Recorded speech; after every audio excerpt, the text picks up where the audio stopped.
¿Y será que los Piratas se están poniendo serio, Aquiles? $140 millones para un muchacho que no ha jugado un partido en Liga Grande. Esto está digno de un capítulo de Aunque usted no lo crea.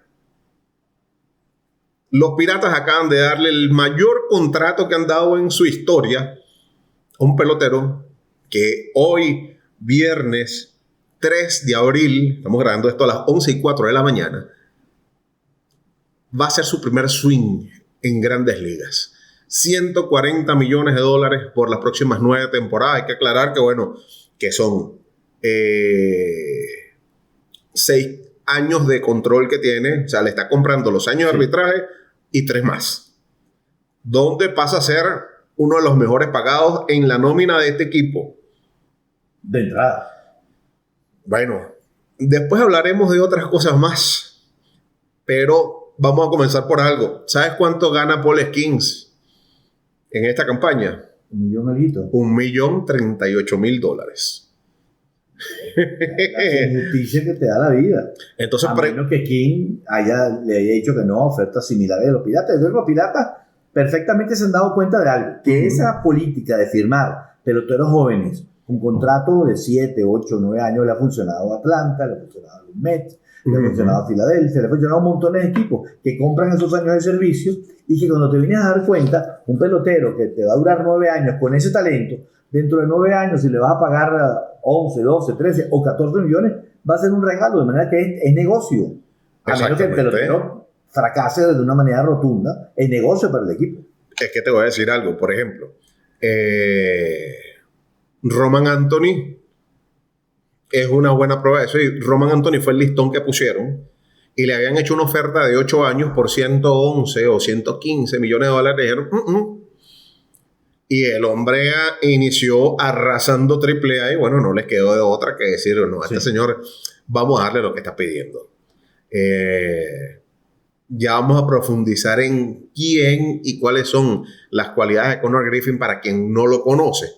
Pero hablando de lo que es la organización, creo que están aprendiendo de la circunstancia que han vivido con Paul Skeens, porque ya no es, ya hay digamos que ciertas diferencias irreconciliables que solamente, bueno, van a dejar que el tiempo camine, ¿no?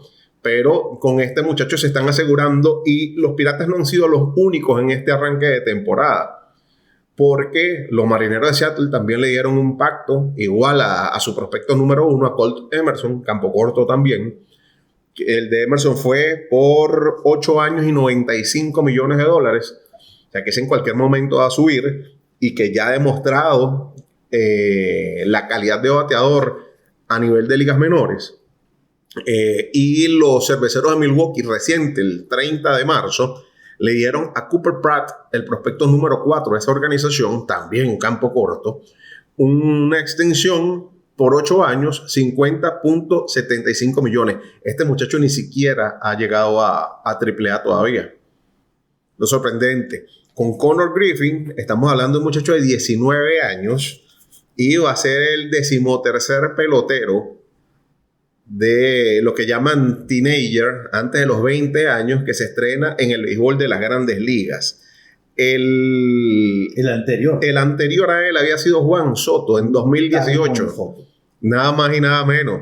En esa lista, esos 3, incluyendo lanzadores, hay peloteros del talante de Bryce Harper en 2012, de Mike Trout en 2011, del Rey Félix Hernández en 2005, de BJ Upton en 2004 y Justin Upton, su hermano, en 2007. Y algo que acabo de leer y me boxeó Tony Cruz. En 1998, desde 1998, que lo hizo Aramis Ramírez en 25 partidos, para los Piratas de Pittsburgh, ningún teenager o pelotero menor de 20 años se estrenaba en Grandes Ligas con los Piratas de Pittsburgh. ¡Qué bárbaro! ¿No? Ahora no sale Ramírez en esa lista que tú mencionaste, ¿no? No, porque la lista que yo mencioné es del 2000 para allá. Y lo de Aramis Ramírez es 1998. Sí, por eso que te golpeó. Sí. Ahora hay un detalle. Es que ese fue mi año de graduación del liceo. Entonces, fíjate un detalle. Muchos de esos peloteros que estamos hablando fueron firmados por un periodo de tiempo más o menos prolongado, hicieron carrera con sus respectivos equipos. Los casos de los nacionales, no. Harper no pudieron refirmarlo y Harper se le fue rápido. Y Soto, ante la situación que aparentemente se complicaba, terminó siendo cambiado también relativamente temprano, ¿no? Gana un título de serie mundial inmediatamente. Tú no sueles salir de un pelotero talentoso, joven, y que te propone mucho futuro en el corto plazo. Me refiero a los dos casos, a Harper y a Soto, porque de repente no hay un acuerdo salarial. Y fíjate que los dos casos son similares. Los nacionales se dieron cuenta, no vamos a tener dinero para firmarlo, vamos a hacer negocio. De hecho, hemos hablado, creo que en uno o dos programas del año pasado hablamos de la reconstrucción que hicieron los nacionales con respecto a los peloteros que ellos adquirieron en el cambio de Juan Soto. Ahora los Piratas ya tienen un problema menos, tienen que firmar a por Skin de esa generación, porque teniendo al mejor lanzador posible en Skin y a posiblemente uno de los mejores peloteros de esta generación en Conor Griffin, ellos tendrían que nada más como que completarlo, la pieza del rompecabezas alrededor de ellos, pero tienen tienen a la línea central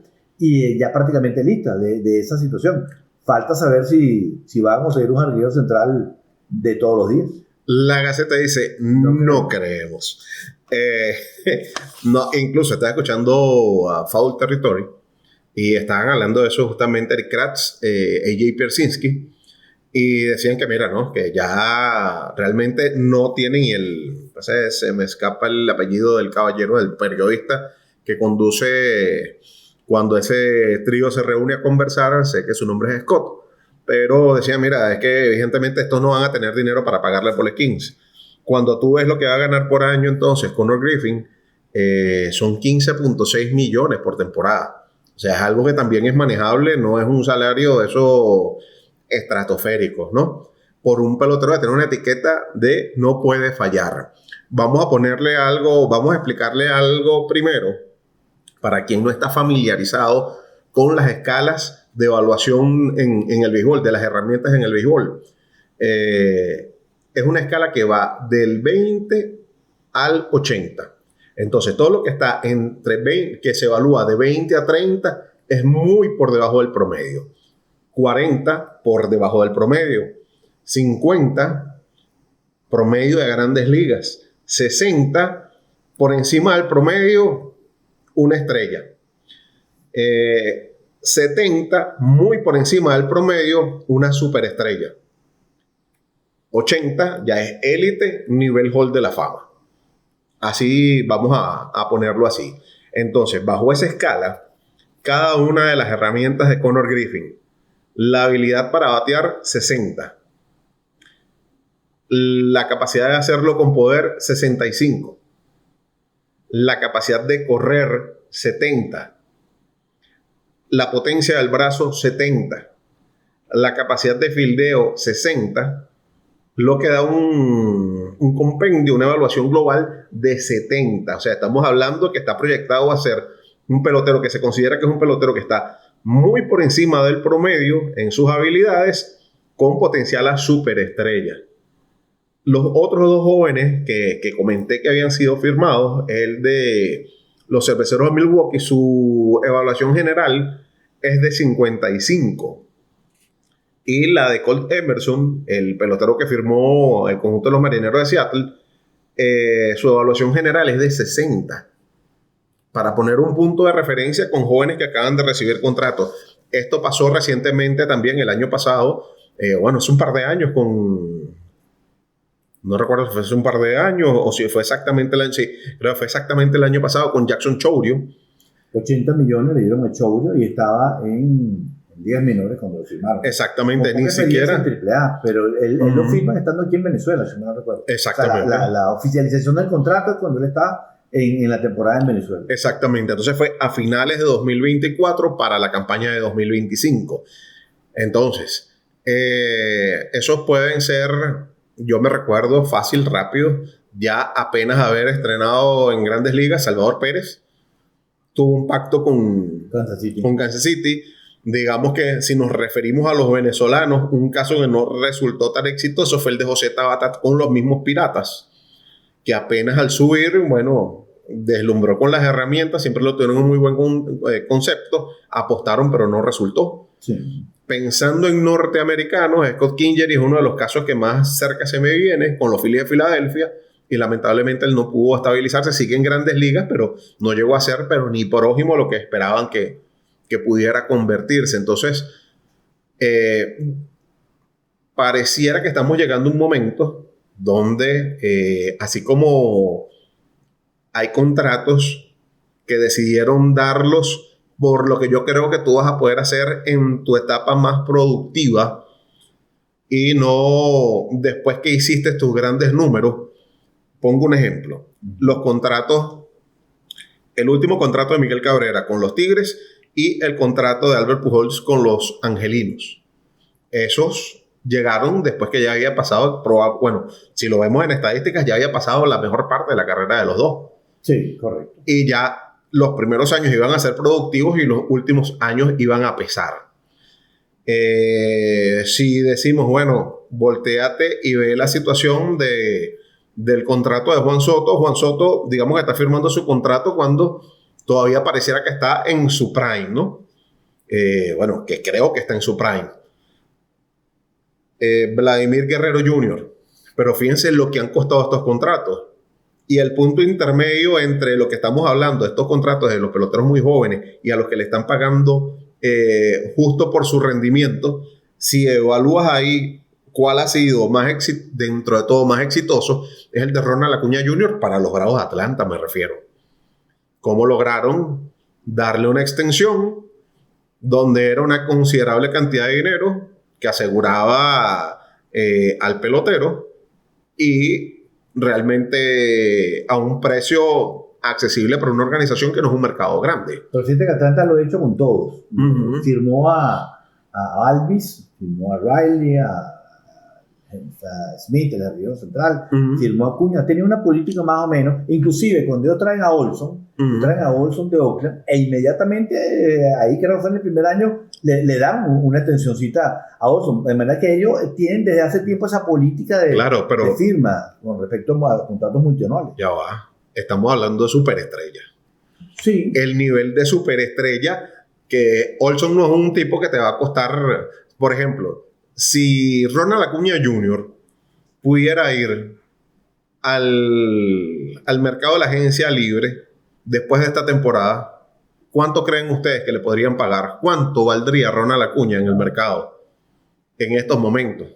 28 años, aunque ya tiene el historial de las lesiones en las piernas, aunque ha trabajado para demostrar que está a tono. Si Ronald Acuña pone una campaña de esas de la que su talento es capaz de demostrar, mostrando que está sano, jugando alrededor de 140 millones perfectamente. Sí, perfectamente se lo pueden dar. Evidentemente no pensaría que le van a dar un contrato de 10 años.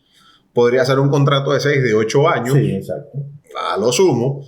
Pero por ese orden de 40, 50, más de un equipo quisiera tener un Ronald Acuña. 240, 280 millones de dólares fácil.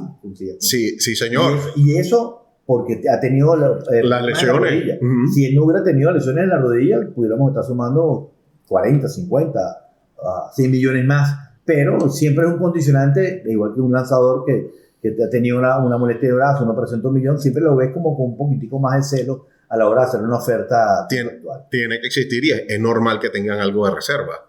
Entonces, bueno, a eso vamos cuando digo, bueno, ¿cuánto valdría este hombre? Entonces fue un negocio muy bueno estarle pagando a un pelotero de ese talante $100 millones, tenerlo bajo pacto por un convenio de $100 millones, comparado a los 500 que le tuvieron que dar a Vladi Jr. o a los 700 que le dieron a Juan Soto. Sí. Entonces, a eso es a lo que vamos con, bueno, ya estamos viendo que las estrategias se están replanteando y antes de que explotes y yo corra el riesgo de que te pueda perder, estás comenzando. Tú no vas a estar pensando en arbitrajes y por eso hablé de Paul Skeens. Tú no vas a tener, no es lo mismo asegurarte que ya desde el vamos tú vas a tener asegurado en tu bolsillo 15 millones, el promedio es 15.6 millones. Lo de Conor Griffin, que ya tú sabes que tú tienes tu futuro asegurado, porque eso es un contrato asegurado, y Dios mantenga sano Paul Skeens porque es un talento, yo creo que más allá de generacional. O sea, estaba escuchando algo y decía que lo de Paul Skeens era así como que si fuera, era como enfrentar a Sandy Koufax en su prime, pero en su segundo año de Grandes Ligas. Que lo decía un pelotero que lo había enfrentado, ¿no? A Skeens, evidentemente no a Sandy Koufax.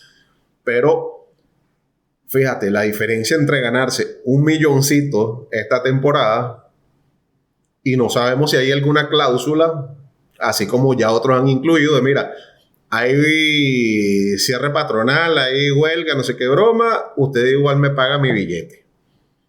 Entonces... que eso ahora se va a empezar a publicitar. Leí en esa nota que tenía que ver con Conor Griffin que obviamente el contrato se hace efectivo hoy. En lo que él debute va a empezar a percibir esa cantidad. Por eso digo. Pero ese contrato, si van al paro patronal, tendría nada más lo que gana por el primer año. Inclusive no es malo tampoco, porque tú no sabes cuánto va a ser esa situación y ya tú tienes 13, 14, 15 millones de dólares garantizados para enfrentar un hipotético paro laboral. No es lo mismo llegar a la huelga sin dinero en el bolsillo que llegar con 15 millones. Evidentemente, Paul Skeens debe tener, como Shohei Ohtani, por publicidad, una cantidad considerable de dinero con la cual, bueno, no me los estoy ganando con los Piratas, pero me los estoy ganando en publicidad por mi propia imagen. Pero estos son aspectos que también empiezan a considerarse.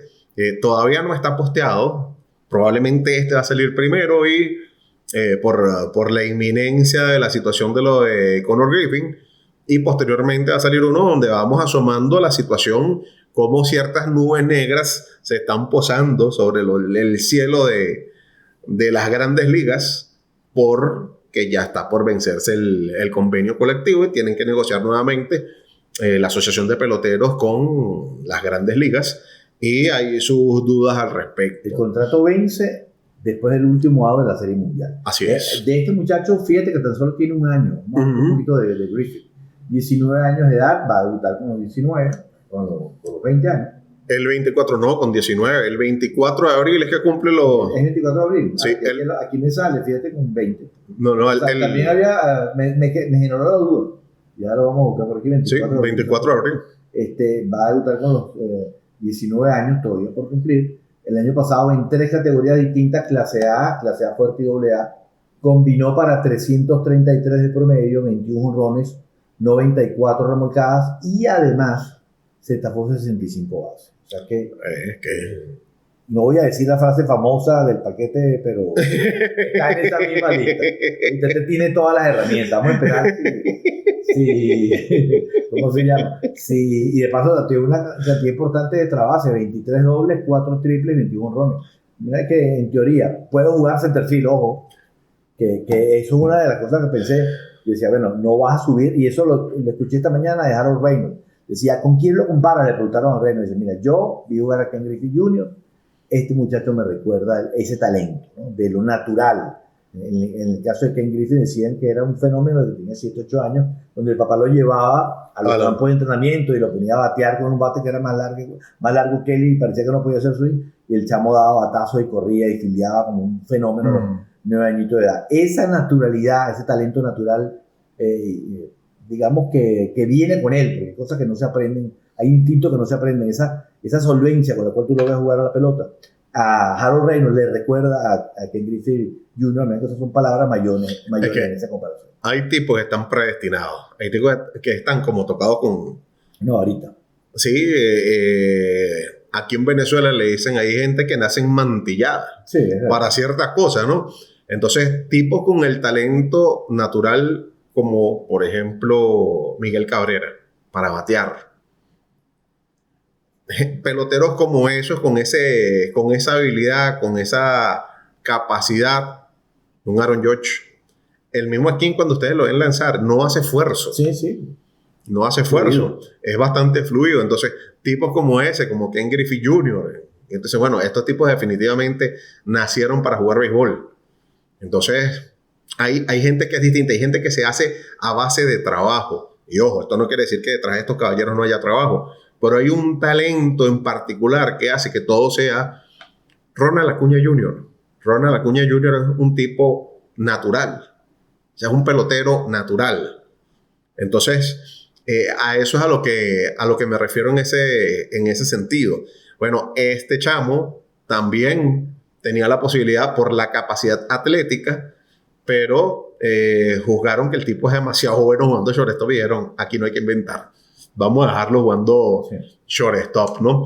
Pero te puede jugar un centerfield aparentemente bastante bueno, ¿no? Sí, pero... corre y tiene brazos y demás. Mira que tiene las herramientas, ¿por qué no? Para jugar otra posición. Sí, pero la decisión que tomaron era que iba a ser shortstop. Sí lo pensaron, pero dijeron, no, vamos a darlo. Este tipo ha mejorado muchísimo. Este tipo, ya lo que vieron fildeando en el campo corto, dijeron, no, que va, vamos a dejarnos de invento. Pero te voy a decir algo. Hay alguien por ahí que está bien asesorada, muy bien asesorada.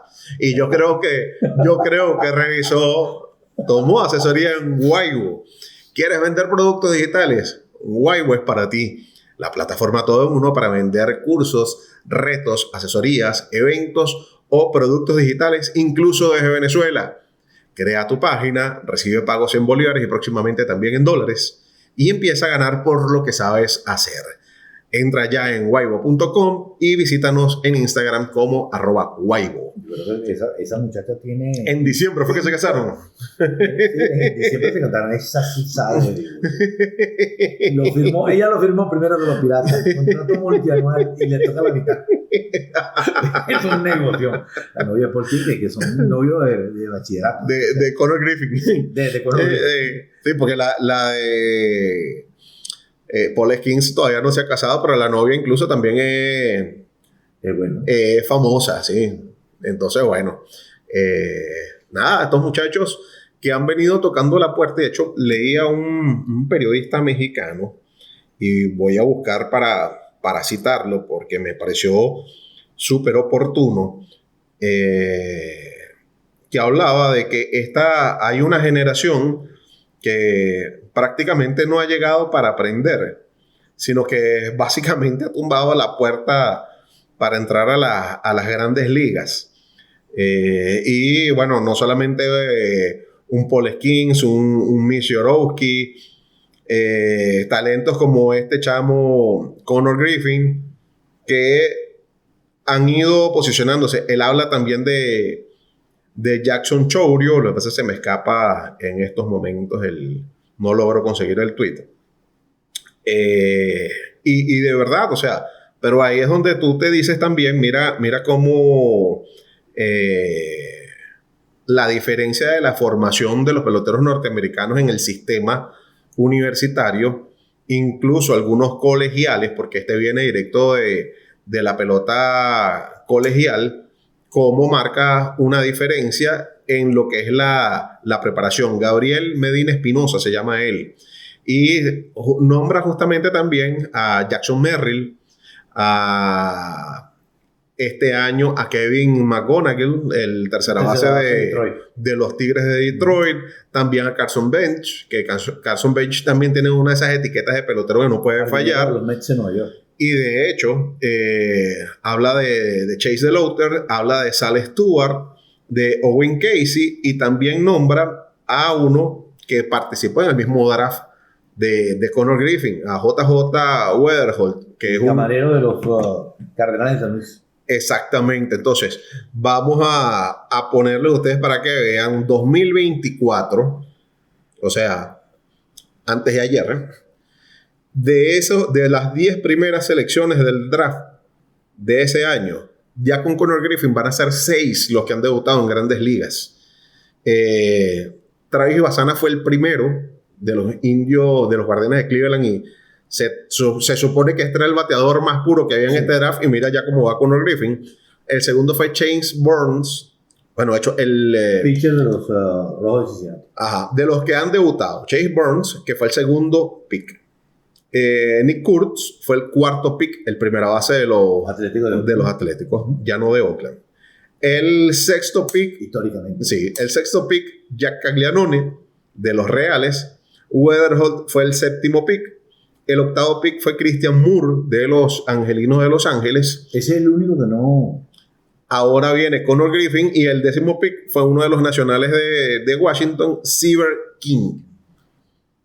Hay que verle la cara para decir, bueno, ¿a qué nivel de desarrollo ya vienen esta camada que tiene la capacidad de incorporarse? Tienes los que no, para echarlos, empezar a monitorearlos. Sí, mira, esa generación. Los que no son Travis Bassana, que a Bassana hasta ahora le ha costado batear en ligas menores. No bateó tampoco en el clásico, no es un buen indicativo de cómo llegó al sprint training posiblemente. Exactamente. El tercer pick de ese draft fue Charlie Condon de los Rockies de Colorado, un jardinero. Hagen Smith fue el 5º pick de los Medias Blancas de Chicago, un lanzador. Y Seaver King es un campo corto de los mellizos de los nacionales de Washington. Esos fueron los 10. Y de hecho, si lo llevamos hasta los 15 primeros picks, habría que incluir entre los que han debutado a Cam Smith, el right fielder de los Astros de Houston. Que en su momento fue un pick de los Cachorros de Chicago y lo cambiaron a los Astros de Houston. En la negociación por Tucker. Exactamente. Entonces, bueno, ahí hay toda una historia por escribir. Hay un cierto paso generacional cuando ya tenemos en Grandes Ligas no solamente, por supuesto, el abanderado a nivel de picheo es Paul Skeens, sin duda. Tienes un Jacob Misiorowski, tienes a un Nolan McLean, el mismo Burns, Chase Burns, exactamente. Tienes una camada, Boba Chandler, que también ya está en el béisbol de Grandes Ligas. Tienes una camada que promete muchísimo, y no solamente los lanzadores, los jugadores de posición que ya han ido tomándose, ya lo que es Jackson Merrill tiene un nombre propio, el mismo Jackson Chourio también tiene un nombre propio. El que se ha ido quedando un poco ha sido Jackson Holiday, en el sentido de cómo estos han avanzado y han producido, han mostrado que son una realidad, y en ese aspecto todavía está un poco detrás Jackson Holiday. Cómo los prospectos se transforman en realidades. Hay unos que lo logran, hay otros que lo hacen a medias, y hay otros que, bueno, que nunca lo alcanzan. Así que va a ser interesante ver cómo se desarrolla esta camada y cómo nos van sorprendiendo con sus acciones estos peloteros. Así que, bueno, yo creo que incluso incluiría por la juventud a Corbin Carroll, que ese otro también que rapidito también le dieron un contrato, ¿no? Corbin Carroll no es un pelotero muy entrado en años y con un talento. Bueno, ¿tú te imaginas si Carroll jugara con los Yankees o jugara con los Medias Rojas o jugara con los Dodgers? La exposición que tuviera fuera tremenda. Bueno, pero está así como... Los Dodgers dale tiempo. Los Dodgers dale unos añitos y lo va a ver los Dodgers. Está así como escondido por allá por Arizona, ¿no? Pero bueno, a lo mejor por nombres a muchos de ustedes no les suenan tanto, pero son un talento puro. Búsquenlos, síganlos y aprecien el talento de estos caballeros, porque... O sea, ese es el futuro hecho hoy. Yo no recordaba un movimiento tal con el debut de un pelotero de posición desde, digamos que, yo te diría, lo que hubo en Baltimore, que creo que ese juego nosotros lo hicimos en la radio. En Baltimore con el debut de Manny Machado. Que Manny Machado lo subían desde AA. Sí, correcto.